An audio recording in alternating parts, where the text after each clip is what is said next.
Magandang araw po sa inyong lahat. Ako po si Banat Bay at eto na nga. Naku po, malupit po ito pag-uusapan natin ngayon. Exciting. Kasi mga kababayan, alam nyo naman, itong nakaraang weekend, merong uminit ang ulo sa atin. Pero maya-maya na yan. Easy lang, relax lang mga kababayan. It's the weekend ng ating binibideo natin na to. Dapat medyo easy-easyhan lang natin, ha? So ito, pag-usapan na po natin itong mainit na issue. Ano po ba yung mainit na issue na yan mga kababayan? Itong si Amy Marcos ay nagpunta sa Dahig. Ayan. Oh, 'di ba? Nagpunta po siya sa Dahig.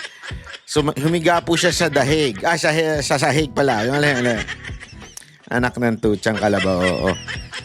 Anyway, pag-usapan po natin yan. Kasi meron po siyang tila nilabas na statement. Ika nga. Statement po na kung saan nung una-una napanood po yung kanyang nilabas na statement. Sabi ko, grabe to.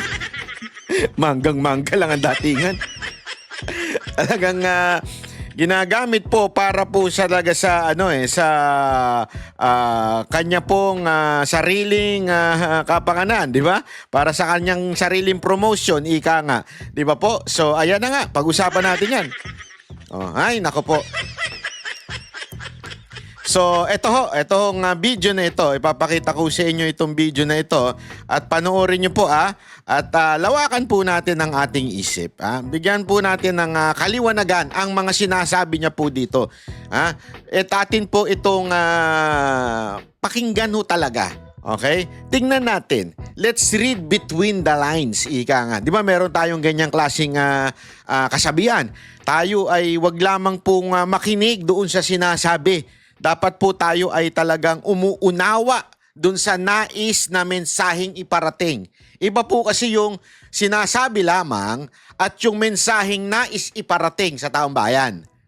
Okay? Iba po yun. Kaya nga meron tayong kasabihan na read between the lines, di ba? O talagang intindihin. Yan po ang ating gawin ngayon. Kasi ako talaga nung napanood ko ito, sabi ko, anak naman ng tutsa. Lupit mo, Brad. Ang lupit mo, Day. Iba ka talaga. Yun ang masasabi ko dito kay Senator Amy. Expert. No, ako naniniwala ako yung pagkapanalo ni Marcos, ni Bongbong Marcos sa pagka-presidente, yan po ay gawain ni Amy. Alam mo yun? Yung mula sa pabanguhin ang pangalan ng mga Marcos, yung mula sa sabihin na natin yung ginto na yan, alam ko, sigurado ko, yan yung mga style ni Amy yung ganyan 'di ba, na talaga nga namang ewan ko, matatawag ba nating propaganda yan? Kasi mantakin nyo remember this mga kababayan, remember this, don't ever forget ang mga Marcos na palaya sa Pilipinas because bumagsak ang ekonomiya. Nung panahon ni Senior, nagkaroon ng mga abusado, nagkaroon ng matinding pandaraya, di ba ho? Dun sa mga eleksyon. At the same time, talagang yung ekonomiya natin bumagsak nun. At talagang wala na. Out of control na ika nga. Kaya nga nagdesisyon ang militar. Nagdesisyon ang mga kasundaluhan na magbago na ayusin na. Malinaw itong nangyayari sa Pilipinas nung panahon ni Marcos Sr. At ladies and gentlemen, nagtagumpay ang mga Pilipino noon at ang gumalaw dyan ay malaking faktor talaga ang mga military. Ngayon, nakita naman po natin, kaliwat kanan ang mga court decision na nagsasabing talagang meron pong tagong yaman, ill-gotten wealth. Napakahirap po kung ikaw ay iisipin mo ng malalim, napakahirap po paano mo aayusin yan. Nagdesisyon na ang korte. Marami na ang korte yung nagdesisyon na meron talagang ill-gotten wealth. Ultimo nga sa tax. Supreme Court na ho yun. Executory ho yun. How can you turn over the tides sa gitna ng mga ganyang klaseng mga desisyon ng korte? Ito hindi akusasyon Iba ho yung akusasyon sa meron ng desisyon. Ito ho'y guilty. Mga guilty na desisyon ng korte. Napakarami po niyan. Even US court, di ba? May mga ganyan decision. How did they turn around the perception ng mga tao? Napakahirap niyan. Ako, naniniwala ako, matalino si Senator Amy. She was able to turn around everything into, quote-unquote, Marcos is just persecuted. Marcos is the real hero. As a matter of fact, yan na lumabas during the Duterte's time. Paano niya ginawa yan? Siyempre, yung mga vlogger niya na mga instead na ang pinush ay ang Duterte, pinush talaga ang mga Marcos. Huwag natin kakalimutan. Noong pa lang ng 2016, ipinapaalala ko na po sa inyo. 2016, gumagapang na po ang mga Marcos para pabanguhin ang kanilang pangalan. As a matter of fact, hindi nga natanggap nung iba eh. Bakit? Kasi si Pangulong Duterte, he was given a choice between Cayetano and Marcos, kanyang vice president. Mag-isip po kayo. Mag-isip po kayo ng maigi. Mag-isip. Kung kayo ay may isip, mag-isip po kayo. Bakit pinili ni Pangulong Duterte si Cayetano instead of BBM bilang partner niya as vice president? Doon pa lang, makikita nyo na talaga na si Pangulong Duterte, Rodrigo Roa Duterte, ay ayaw sa mga Marcos. Yan o ilagay natin sa ating mga utak. Ayaw na ayaw niya po kay Bongbong Marcos. To the point na mas pipiliin niya pa po ang isang Cayetano kesa sa isang Marcos. Sa mga nanlalait kay Cayetano, wala tayong problema. Yan ay karapatan ninyo. Diba? Pero, hindi nyo mabubura na mas pinili ni Pangulong Duterte si Cayetano kesa kay Marcos. Bakit? Abay, malamang sa malamang, based in your own opinion, amay malamang sa malamang, ayaw niya talaga to si Bongbong. To the point, pinili niya yung iba. O, tanggalin na natin sa ating usapan ngayon, yung argumentong ba't pinili niya si Cayetano. Hindi, tanggalin na natin yan. But the point here, hindi niya pinili si Bongbong Marcos. Bakit? Ayaw niya. And the time goes, di ba? Talagang umandar. O bakit sasabihin? Bakit di pinalibing ni Duterte ang mga Marcos? Because that is legally the right of a former president and a former soldier to be buried doon sa sementeryo ng mga bayani. Yun po'y karapatan. Legally po yun. Kaya pumayag si Pangulong Duterte. Alam nyo naman si Pangulong Duterte, it's all about legal matters. Yan po siya. Eto na ang tanong dyan. Umabot ang 2022. At alam nyo po, ilang beses din sinabi ni Pangulong Duterte na talaga nga namang pumunta si Marcos para humingi ng posisyon. Ayaw niya. Ilang beses niya sinabi yan, ayaw niya. Ayaw niya talaga. So ano punto natin dito? Mga kababayan, may dahilan kung bakit ayaw ni Pangulong Duterte si Marcos. Aside from doon sa sinasabi niya, na alam naman po natin, di ba, alam na natin yung akusasyon ni Pangulong Duterte kay Bongbong Marcos, because talaga namang questionable. Questionable po ang mga Marcos. Yan po ang, wag na natin tanggalin ho yan. And we discovered that. As a matter of fact, marami sa inyo nagsisi. Nabudol kayo. Tama. Okay po yan. But remember, nabudol kayo noon. Why? Because someone, nag-ayos ng perception ng mga tao tungkol sa Marcos. Sino po yun? Walang iba kundi si Senator Amy. Bongbong Marcos did nothing. Nothing. Because, alam naman natin, mahinang nilalango ito si Marcos Nagsaayos po nito. And we all know that is Amy Marcos. As a matter of fact, sinabi pa nga yan ni Vice President Sara Duterte, di ba? Na pinakiusapan siya ni Senator Amy tumakbo bilang Vice President kasi hindi sila mananalo kung sila lang. Natalo nga silang Vice President sa hindi pa kilala. Hindi kilala yung si Leni Robredo nun pero natalo sila. So ibig sabihin talaga, it was Amy who is making a way for the name of Marcos to be somehow ma-redeem. Yun ang pinaka-foundation, bottom line ng lahat ng ito. It is just to redeem the name of Marcos. Nothing else. And everything that is happening right now, okay? Ngayon, lahat po nangyayari ngayon, o ginagawa ni Senator Amy, it is not for the Duterte.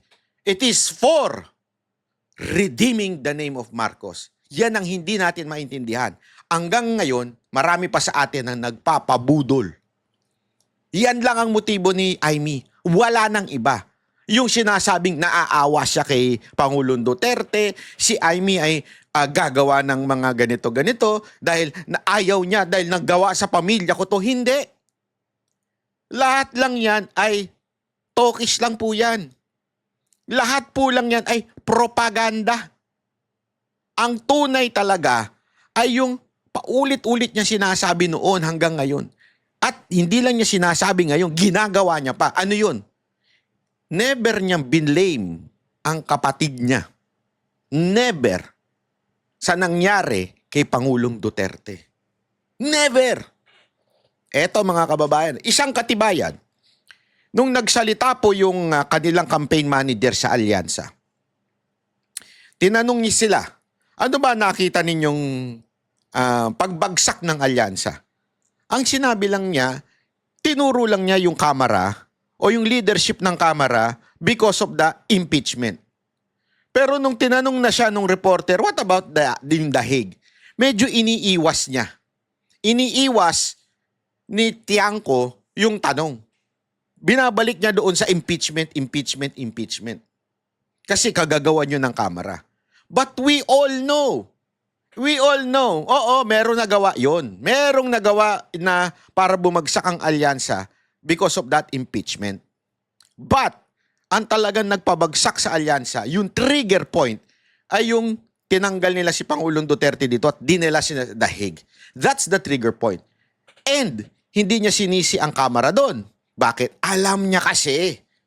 Walang ibang gagawa noon kung hindi ang executive branch. Ladies and gentlemen, manggaling na mismo sa secretary, nasa DILG. Ngayon, dininay niya na because nabuking siya. Pero nanggaling mismo. Di ba? Binanggit niya doon. Sino mga kasama? Si Anyo, si Remulla, o si Marbil, si Torre. Ay, di ko alam kung nabanggit niya si Torre. Sorry. Si Marbil lang ata nabanggit niya doon. At saka si Marcos. Proud na proud pa siyang sabihin yun. Di ba? Sinabi niya yun sa isang interview. Proud na proud.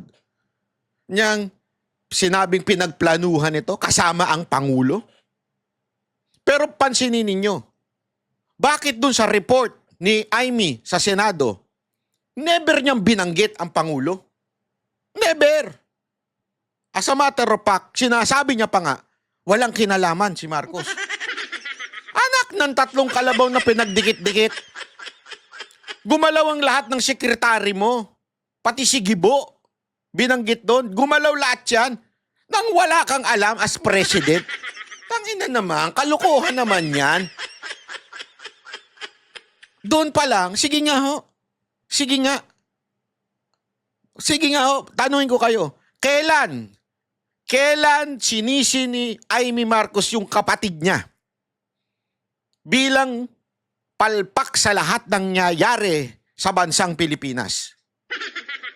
Sige nyo, mananahimik na ako dito kung sasabihin nyo meron kayong papakita kayong video na sinisi niya yung kapatid niya at sinabi niya, eto kasing kapatid ko, tatanga-tanga eh. O eto kasing kapatid ko, may kasalanan itong lahat na to eh. Sige nyo, magpakita lang kayo sa akin ng video ganon. Titigil na ako sa kakabanat kay Amy. Kasi nagagalit na kayo eh. Pikon na, umiiyak na kayo. Mga ganun, bubula na yung bibig nyo eh. Bakit hindi nyo maipakita? Again, ibabalik ko kayo sa kasaysayan. 2016. Di ba? Doon, tumakbo, natalo. Pero mula noon, binago na. Inaayos yung perception. They hired vloggers. To make the name of Marcos palatable sa taong bayan. Bakit nila ginawa yon? Because to redeem the name of Marcos. Until now, yun ang kanyang foundation. Yun ang kanyang pinaka-puso. I-redeem lang ang pangalan ng Marcos. Iligtas lang. Kaya nga, paulit-ulit niya sinasabi, lagi sa statement niya, may Marcos na natuto. Kasi nga, she wants to redeem the name of Marcos. That's the motive. More than anything else. Everything, yung halimbawang pagkampi sa mga Duterte, one, political survivor lang yan. Remember, nasa alyansa siya. Bakit pa siya nagpa-announce doon? In the first part, nasa alyansa siya. Tumindig pa siya doon sa stage ng alyansa. Nakita niya, naramdaman niya, ay, lahat, wala makagawa sa amin, walang mangyari sa amin ito. So, nirecalibrate niya. Sabi niya, sandali. Teka lang, hindi ko na... Doon tayo sa may mabobola ako. May mabubudol uli ako. So, lipat siya ng kampo. Tama, mali. And that was the turning point. Hindi dahil naawa ako kay Duterte dahil kinuha siya. That's bullshit. Sorry That's bullshit. Hindi. Kung naawa ka na sa mga Duterte nung una pa lang. Hindi yung kung kailan na pabulusok yung iyong pangalan at pabulusok dahil di ka na mananalong senador, bigla ka na ng awa. Kasi yan yung sinasabi nung iba eh. O sinasabi niya na naaawa siya, ganun. Na hindi niya makaya, na isang matanda na may sakit, ganyan. Katarantaduhan po yan. Bakit kanyo? Hindi wala kang ginawa doon sa Nung nasa Villamor Naawa ka, di ba? Ba't di ka lumusob doon? Sasabi mo na naman, nasa biyahe ka. Ang tagal nila doon Di ba? And don't tell me, hindi mo alam yun. Everyone knows aarestuin na siya. Yung mga vlogger nga, nakapunta Galing pang Hong Kong. Tapos sasabi mo, hindi ka makakapunta dahil hindi mo alam. Kalat na yun sa news. Nandun pa lang kami nila Pangulong Duterte, ang mga senatoriable, nandun pa lang alam na namin na aarestuin siya pagbalik Ang ginawa, inagahan pa nga Kasi nga delicates pag sa gabi. So, sabihin mo, hindi, wala kaming alam. Kaya siya nagbago. Pansinin niyo may time para magbago sana siya nun. Pero hindi Nung nararamdaman niya nagalit na ang taong bayan dahil nadala na si Pangulong Duterte doon. And there was massive rally all around the world. Hindi lang sa Pilipinas pero buong mundo. Nakita niya po yun. Kaya siya tumalon. Sandali. Yung dalawang bangka na sinasakyan ko, palubog na talaga isa, may tubig na As in 3/4 na yung tubig, konti na lang, lubog na yun Talon na ako ngayon dito sa Duterte.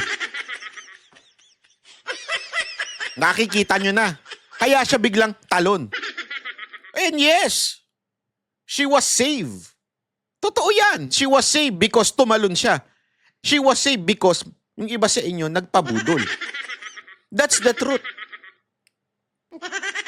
Pero hindi naman lahat. Kasi kung titingnan nyo yung mga Mindanao absentee voting, hindi naman siya pasok Ang pasok doon si Gringo tsaka si si pangalan nito, yung isa, 'di ba? Si Kerubin, 'di ba? Hindi siya pasok. So marami sa mga taga Mindanao and Visayas, even the uniform personnel, hindi nabola, hindi nabudol. Yung iba lang sa atin. Ngayon, eto nakikita ko na naman, binubudol na naman tayo. Ay pala. Sorry naman. Hindi ako kasali. Yung iba lang pala, hindi lahat. Yung iba, binubudol na naman kayo. 'Di ba? Kaya ako nagsalita. At ipapakita ko sa inyo ngayon kung ano yung pambubudol na yon na ginagawa niya. Walang personalan ito. Meron lang talagang nag-react. Yung si Joey. di ko kasalanan yun. I mean, ako, ang tinatabla ko lang doon, yung kanyang sinabi. Hindi siya. Todo ang react. Napapagalataan tuloy. Hindi ko na po kasalanan yun.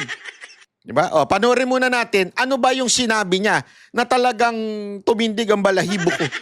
Sinabi ni Senator Amy. Eto ho. Together, we will bring PRRD. Wow, together we will bring PRRD. Wow, parang may kinalaman ka. Hindi, yan pa lang eh. Together we will bring PRRD.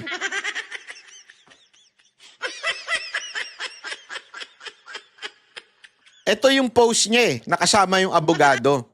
So para talagang pinalalabas niya na she's gonna do something and I'll be part of this team to bring home Duterte. Yan po ang sinabi ni Senadora Amy Marcos matapos makipagpulong sa legal counsel ni dating Pangulong Rodrigo Duterte na si Pagkatapos ng pagpulong kasama ang legal counsel, talagang ginamit niya.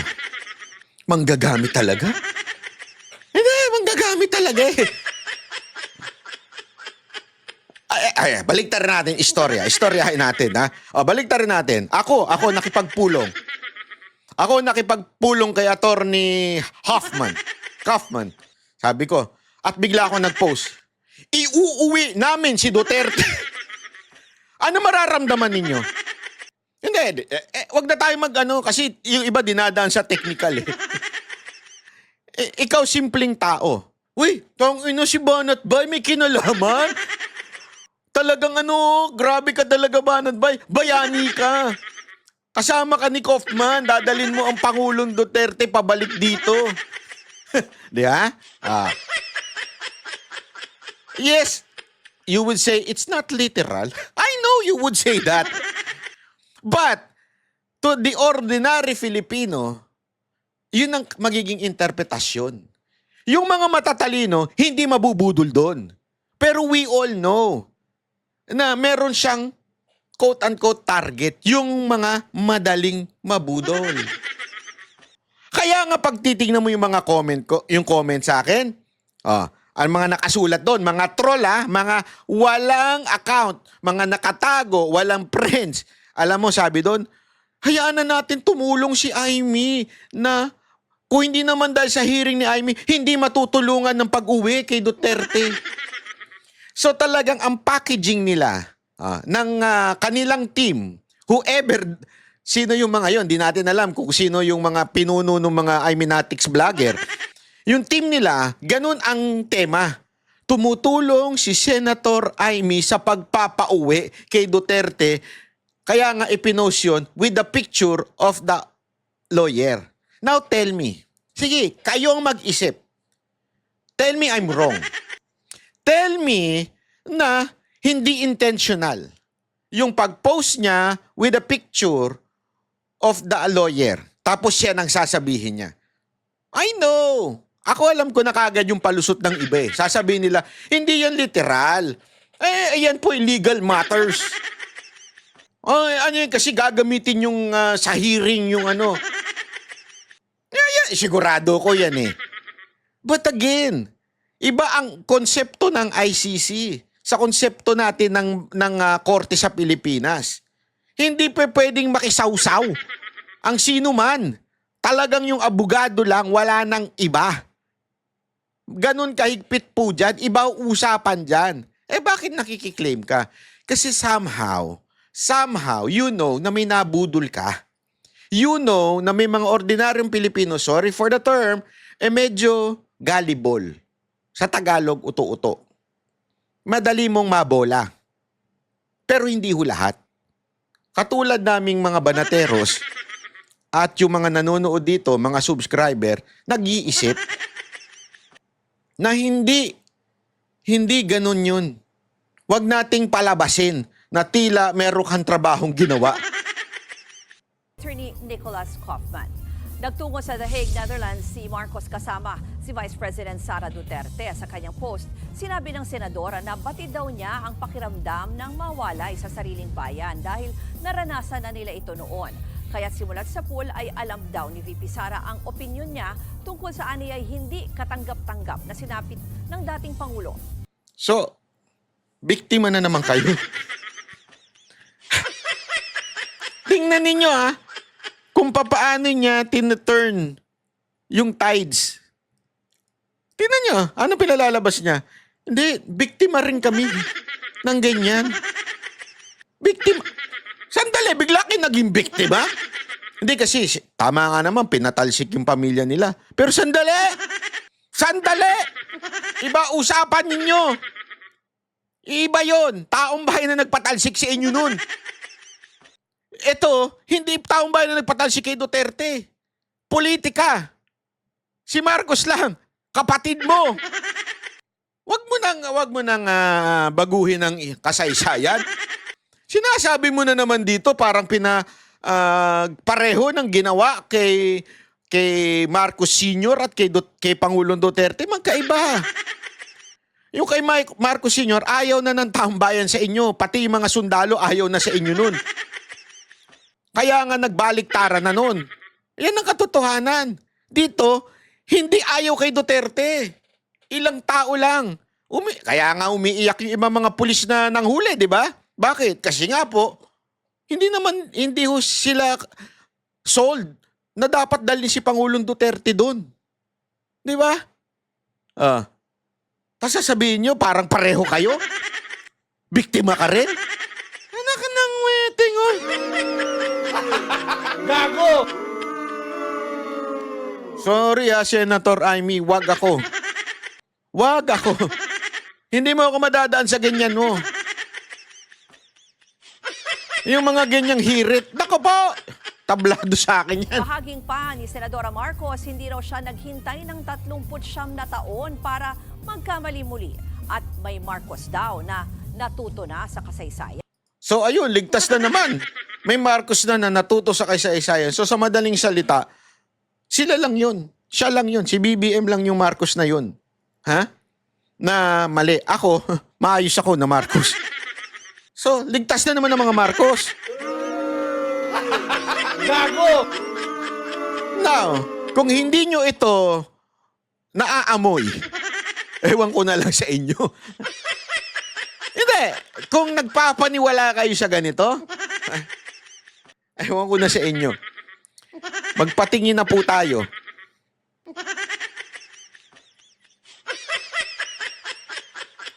Basta ako, alam ko kung bakit yung iba nagpapaloko. Kasi, mahirap nga naman mabuhay ngayon, lalo na walang kita ang vlog mo. Git pa ng senadora, hindi siya nagtungo sa the Netherlands para magdrama, kundi para tumulong na magawa ng paraan ng pagpapauwi kay dating Pangulong Duterte. Nakadetene sa Netherlands si Duterte dahil sa Hindi daw para magdrama. Wala ka naman matutulong dyan eh. Wala ka matutulong. Umuwi ka dito, tapusin mo yung hearing yon, may matutulong ka. Yun na lang eh. Alam mo, again we are thankful. Yan na naman yung hihiring. Magpasalamat na lang kayo kay Amy kasi hiniring niya. Thankful nga ako, palakpakan. Ay, mali. Paulit-ulit kasi yung magpasalamat na lang kayo kay Amy kasi salamat. Gusto mo kumanta pa ako eh. Gusto mo? Kanta ako. Hindi kasi parang sige. Ito, saan kanta tayo ha? 1, 2, 3. Check. Salamat at tayo'y nagkasamang muli. Salamat sa kaibigang mong manggagamit.